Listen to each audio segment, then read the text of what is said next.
Okay, so as we have discussed, yes, from yesterday we have started with the calcium channel blockers. So yesterday we have completed the first subclass of the calcium channel blocker, that is the 1,4-DHP analogs. Now the second subclass of the calcium channel blocker is the phenyl alkyl amines. Okay, phenyl alkyl amines. So in that the first drug is the verapamil. So as we have already studied this drug in anti-anginal agent, the verapamil. So this is the general structure of the verapamil.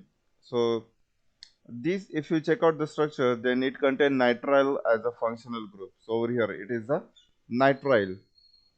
Okay, so we'll start our IPC nomenclature from this nitrile, or we will give the highest priority to this nitrile group. Okay, so how many carbons are there in a straight chain of nitrile? So 1, 2, 3, 4, and 5. So total there are 5 carbons in a straight chain. Okay, so total there are 5 carbons in a straight chain. So first we will cover, so we have to follow the alphabetical order. So first we will cover this methoxy group. So 2 dash. Okay, 2 dash.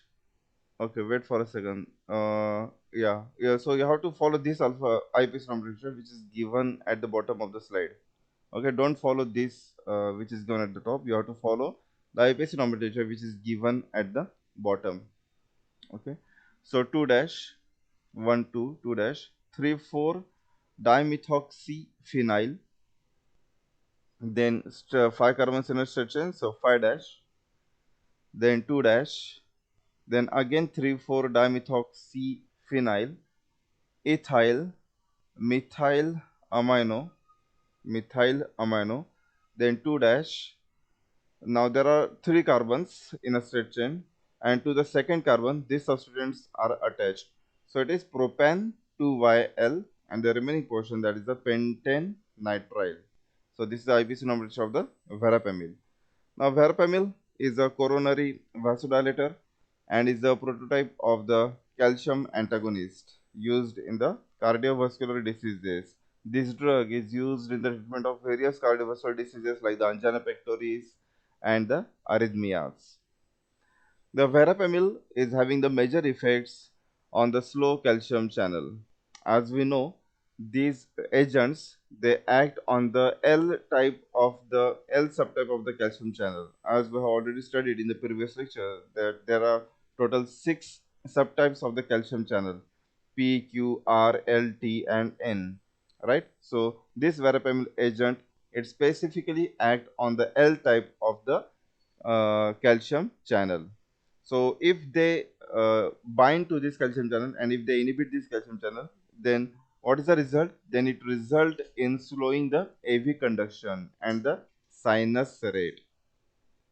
So we have studied in the cardiovascular diseases that the impulse from SA node is carried to the AV node, and from AV node it carries to the bundle of His and the Purkinje fibers. So if the sinus rate is get reduced, then also the blood pressure is get blood pressure is get in control. So this is what the action of the verapamil.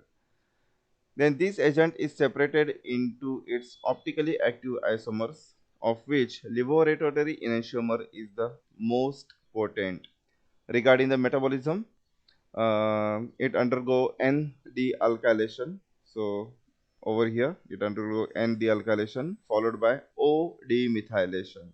So either one of the methyl group which is attached to this oxygen, it is get removed, and subsequent conjugation of the product before elimination. So after O-demethylation, these OH groups which form after the metabolism of the verapamil, so they form conjugate with either glucuronide or the sulfate conjugate, and then later on is get eliminated. These metabolites have no significant biological activity. Verapamil has an elimination half-life of approximately 5 hours. So this is what about the verapamil. So there is only one drug in the phenylalkylamines, that is the verapamil. So we have right now we have completed two classes. Till now we have completed two classes. The first class is the 1,4-DHP, and the second class is the phenylalkylamines. Now the third subclass is the benzodiazepines. The third class is what? That is the benzothiazepines. And the first agent is the diltiazem. So already we have completed this drug in the anti-anginal agent. So again we'll check it out the IPC nomenclature. So this is what the benzothiazepine ring. So these two rings, the name of these two fused ring is what? Benzothiazepine. So it contains the acetate. So this one is what? This is the ester. Okay, so it is having the highest priority, so we will nominate this at last, because whatever the functional group is having the highest priority, so we nominated that group at the last of the IPC nomenclature, right? So we have to follow the alphabetical order. So the numbering of this benzothiazepine ring is start from the sulfur. So it is 1 2 3 4 and 5. So 5 dash. Now there are two carbons, carbon number 1, carbon number 2. So after 5 dash, 2 dash, then it is how many alkyl groups are there? So two alkyl groups. So it is dimethyl amino. Okay, so 5 dash 2 dash dimethyl amino ethyl, then 2 dash 4 methoxyphenyl, then 4 oxo, then 2, 3, 4, 5 tetrahydro. Why tetrahydro? Because in the azepine ring there is a double bond between carbon number 2, 3 and carbon number 4, 5. So there is absence of the double bond, hence we consider it as a 2, 3, 4, 5 tetrahydro. Then 1, 5, 1, 5 benzothiazepine 3YL acetate. Okay, so this is what about the diltiazem. Now this drug, it increases myocardial oxygen supply by relieving coronary artery spasm. So what is the action of this drug? That this drug, it increases the myocardial oxygen supply by relieving coronary artery spasm and reduces myocardial oxygen demand by decreasing heart rate and reducing overload. So this is what the action of all the antihypertensive agents, right? So means what this drug do? That is, they have to dilate the arteries, right? They have to dilate the arteries because we have to relieve the contraction of the arteries or the constriction of the arteries. So what they drug do? So these drugs come under the class of the calcium channel blockers. So these drug inhibit the entry of the calcium into the cell, and thereby they inhibit the vasoconstriction, right? So if they inhibit the vasoconstriction means what? That is, they relieve the uh, coronary arteries. They relieve the coronary artery spasm. So this is what the action of the diltiazem. Diltiazem is used in the patient with the variant angina. We have studied the different types of the angina. So diltiazem is specifically used in the patient with the variant angina. The drug has the electrophysiological properties similar to those of the verapamil, and is used clinically similar treatment condition as an antiarrhythmic agent, but it is less potent agent.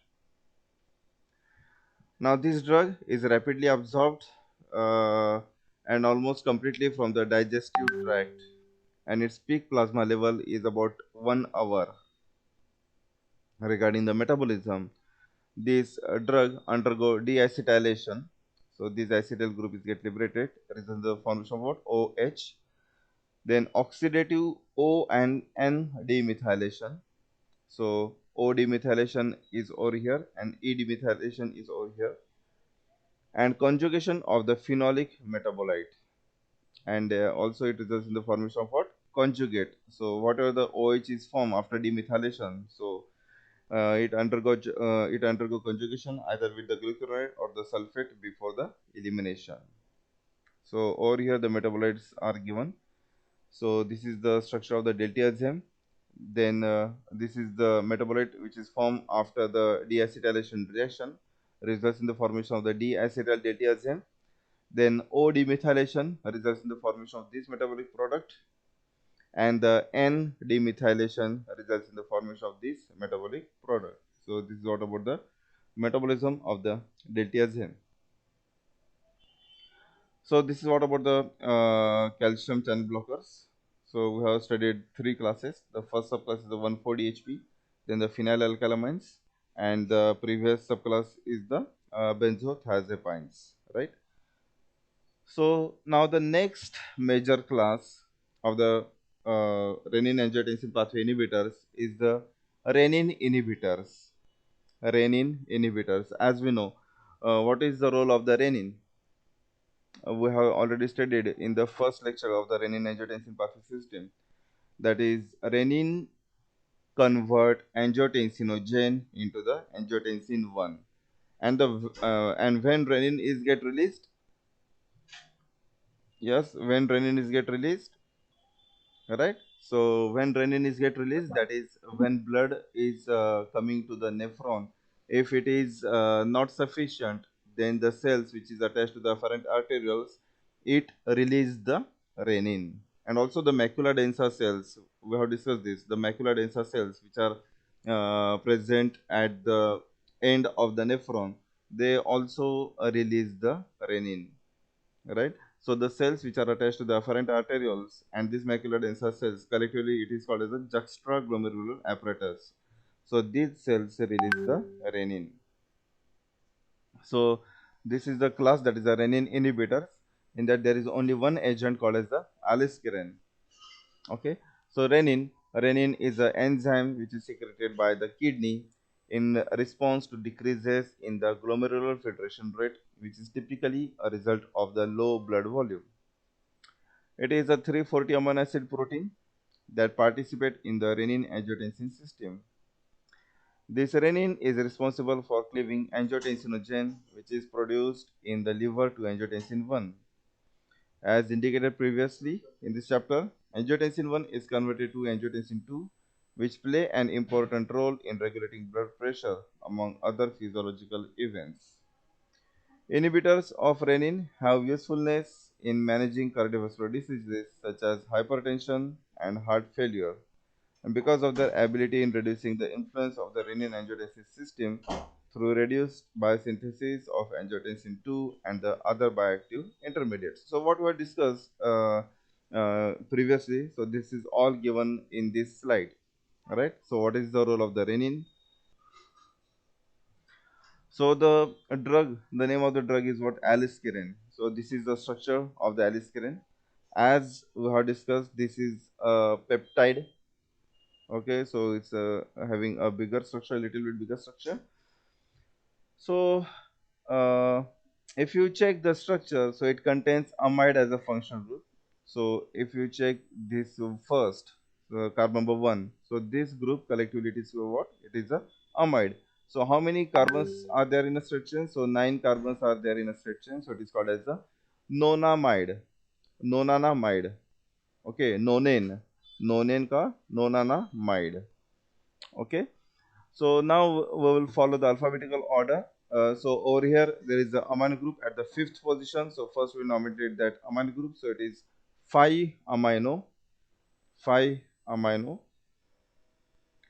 Then N dash 5 amino. After 5 amino, then what? N dash 2 carbamoyl. So where is the 2 carbamoyl? N dash carbon number 1, carbon number 2. Right. Check it out properly over here. N dash 1, 2. So carbamoyl. Why we nominated this? Because of course it contains the amino as a functional group. Alright. So collectively it is called as a carbamoyl, or you can also call as N dash, after N dash 2 dash aminocarbonyl.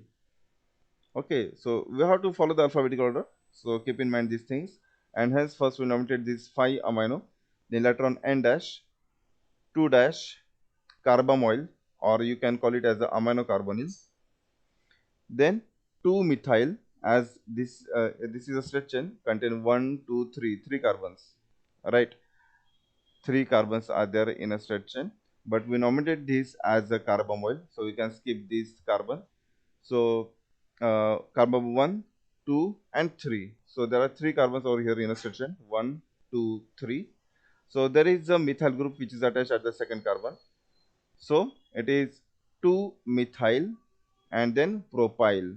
3 carbons in a straight chain. 2 methyl and then propyl, then 4 hydroxy, 7 dash 7 dash 4 methoxy, 1 2 3 4 4 methoxy, 3 dash, then 3 methoxy propoxy phenyl methyl, 8 methyl 8 methyl, then 2 dash propan 2YL, and the remaining portion, that is the nonanamide. So this is what about the aliskiren. This is the IUPAC nomenclature of the aliskiren. So keep in mind these things. So you have to follow the alphabetical order in each and every IUPAC nomenclature. Okay, if you nominate the drug, by its IUPAC nomenclature, then you have to follow always alphabetical order. And hence, first I have given priority to this amino, then this carbamoyl, then this then after completing carbamoyl, I nominated this methyl group, right? And then later on these groups. So you have to always follow the alphabetical order. Then mechanism of action, as we know, aliskiren is what? It is a renin inhibitor. So this drug inhibit the renin enzyme, and thereby it inhibit the conversion of angiotensinogen to the angiotensin 1. Okay, so this is in short the mechanism of action of the aliskiren. Regarding the metabolism, 90% of the drug is eliminated unchanged in the feces, and because of its poor bioavailability, the extent of the systemic metabolism is unclear. However, clearance through the hepatobiliary tract appears to be the primary route of elimination. The metabolism is a minor pathway. The two major metabolites of aliskiren are O-demethylated alcohol derivatives and a carboxylic acid derivative.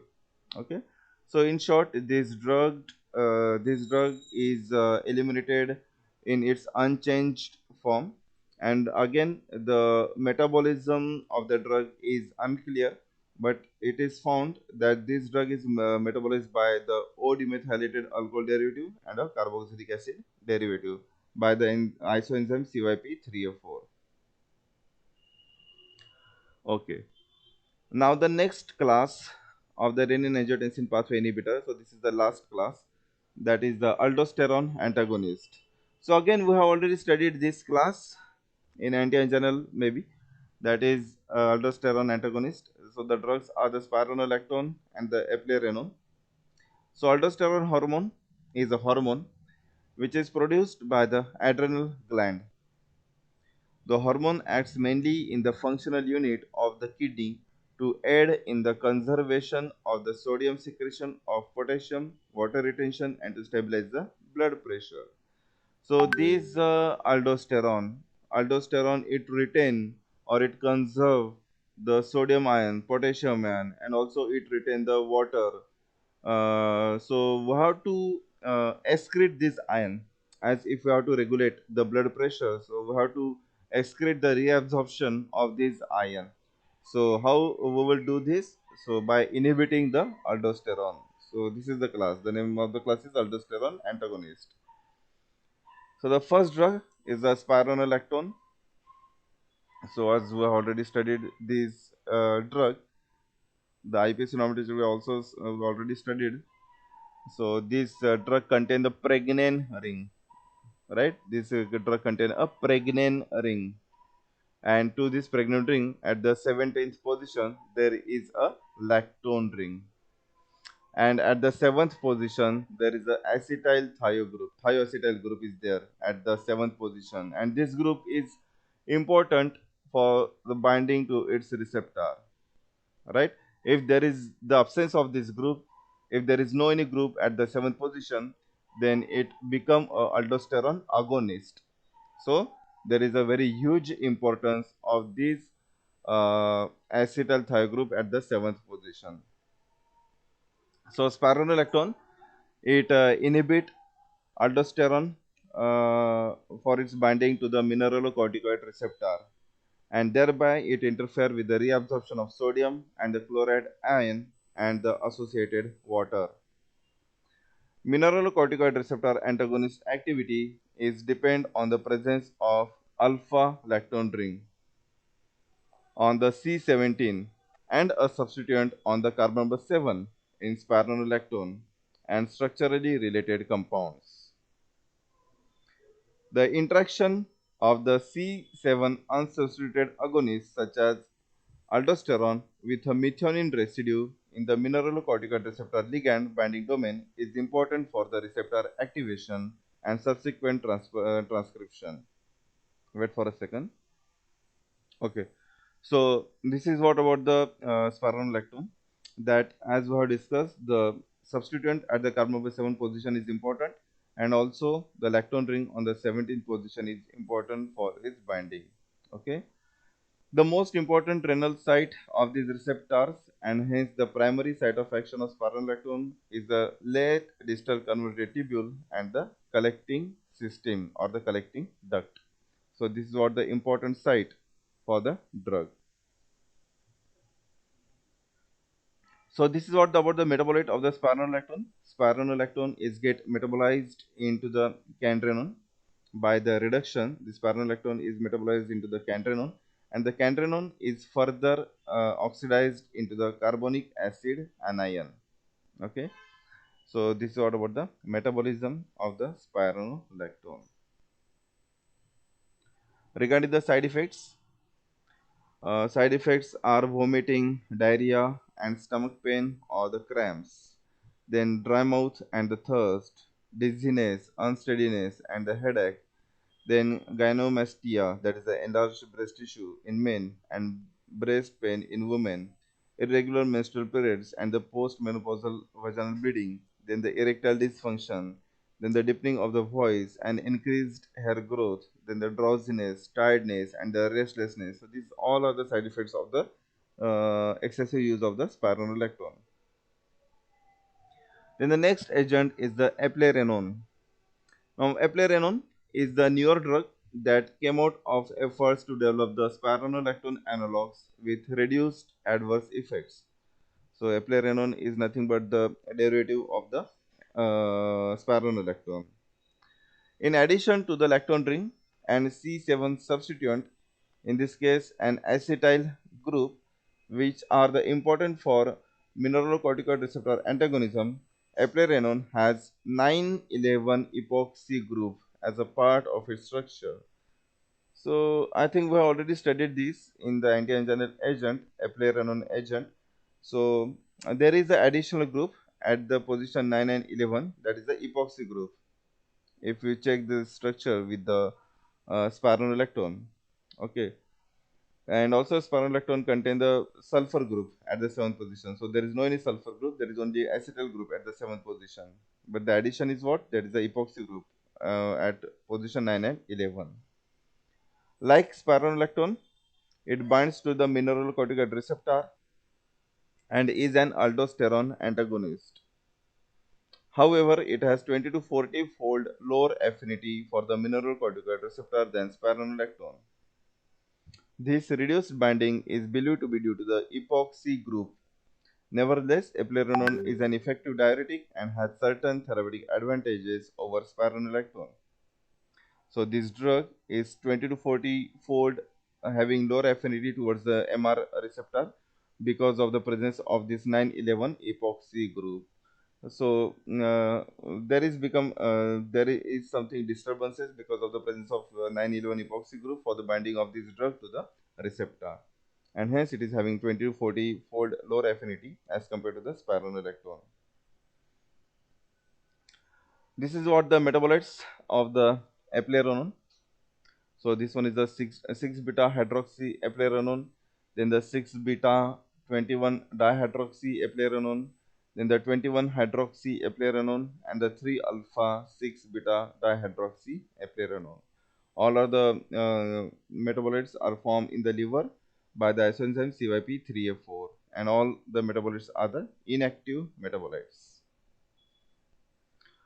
And this is what all about the structures of the renin angiotensin pathway inhibitors. Okay, so the structures are given at the last slide. Okay, so this is what all about the renin angiotensin pathway inhibitor.